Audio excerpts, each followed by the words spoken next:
Dans ce volet de notre émission, on va maintenant nous intéresser aux technologies de l'information. On sait que les entreprises investissent beaucoup en TI, mais est-ce que ça contribue vraiment à l'atteinte de leur objectif d'affaires? Notre invité aide justement les dirigeants à tirer le maximum des TI, à les utiliser finalement comme un levier d'affaires. Ça devrait toujours être le cas.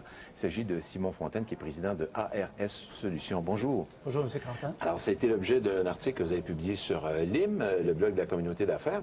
Il faut préciser aux gens qui pourraient aller parcourir le site et lire votre article qu'il y a aussi, on peut télécharger justement un plan stratégique. Ça, c'est une bonne idée. Alors, c'est juste ici. Parce que, en fait, vous proposez de faire notre propre expérience en téléchargeant un modèle. Parce que l'idée, quand on se lance en TI, c'est pas de se lancer n'importe comment. Tout le monde en parle, tout le monde met de l'argent là-dedans, mais la meilleure idée, c'est de se faire un plan stratégique de TI. Justement, comme vous l'avez dit, c'est que présentement, la technologie est plus vue comme une commodité.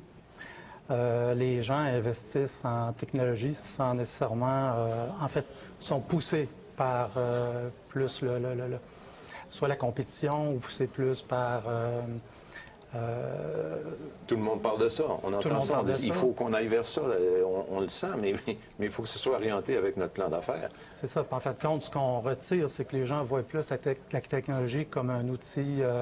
en fait, les gens voient plus la technologie comme une dépense, comme un mal nécessaire. C'est ça. C'est plus. Donc, nous, ce qu'on propose, ce qu'on dit, c'est qu'il y a sûrement un moyen de faire différent. Donc, le meilleur de faire différent, c'est d'aller plus vers un outil stratégique.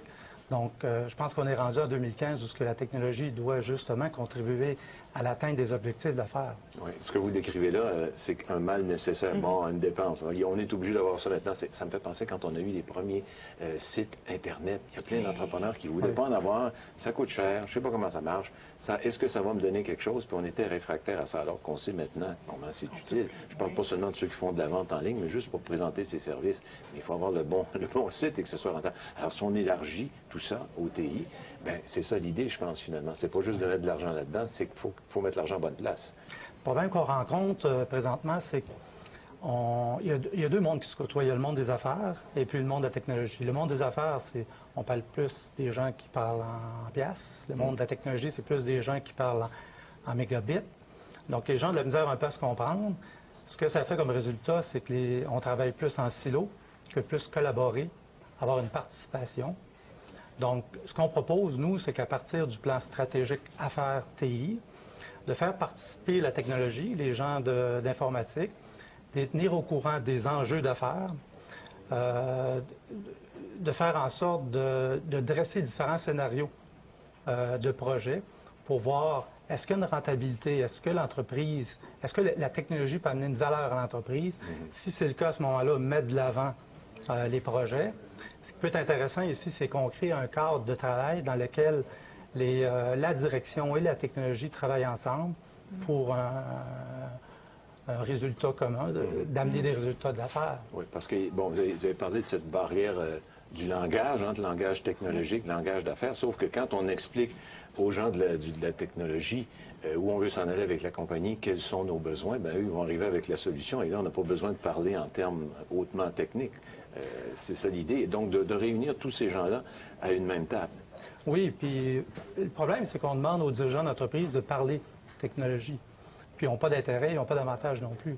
Donc, si on réussit à avoir un cadre de travail dans lequel les deux échangent, ce qu'on peut faire, c'est d'amener une garantie, d'exiger une garantie de résultat, parce qu'on vient responsabiliser les gens, on vient les rendre imputables. Donc, si on demande une garantie, là, à ce moment-là, on peut demander aux gens de la technologie de garantir des résultats, ce qui n'est pas le cas présentement en technologie. Oui, parce que ça, c'est important aussi, vérifier le résultat. Parce qu'on est dans un contexte qu'on n'a pas d'argent jeté par les fenêtres, en faire plus avec moins ou en faire mieux avec moins. Alors, il faut vraiment bien cibler ça. Il faut que ça soit très précis, ce qu'on veut faire, que l'objectif soit bien établi au départ. Oui. Est-ce que vous parlez de garantir des résultats, mais en technologie, est-ce que ça se garantit de dire oui, effectivement, on va atteindre à 100% ce résultat-là? Chez nous, si le client suit le plan stratégique, on garantit 100% de résultat, sinon le client ne paye pas. Donc ici, ce qu'on demande... Alors, vous engagez à ce que ça marche à 100%, sinon c'est gratuit. C'est gratuit.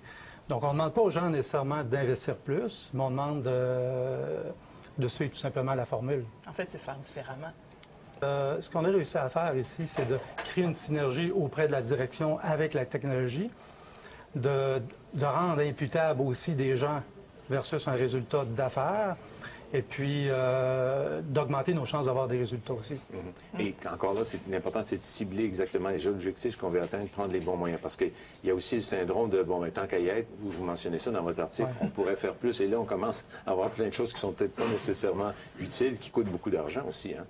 Oui, en fait, vous le dites, c'est que dans le comité stratégique comme tel qu'on propose, c'est que les gens doivent parler, les gens d'affaires doivent parler des enjeux de l'entreprise et puis échanger avec les gens de la technologie pour justement voir c'est quoi la collaboration que la technologie va apporter. Et arriver exactement au résultat qu'on veut, mais avec exactement les TI qu'il faut pour arriver là, sans que ça coûte trop cher, évidemment, toujours. Sortir du mode commodité puis venir plus dans le mode stratégie. Puis voir la valeur. Et j'invite les gens à aller lire votre article sur ligne et surtout télécharger le modèle. Merci beaucoup, M. Fontaine.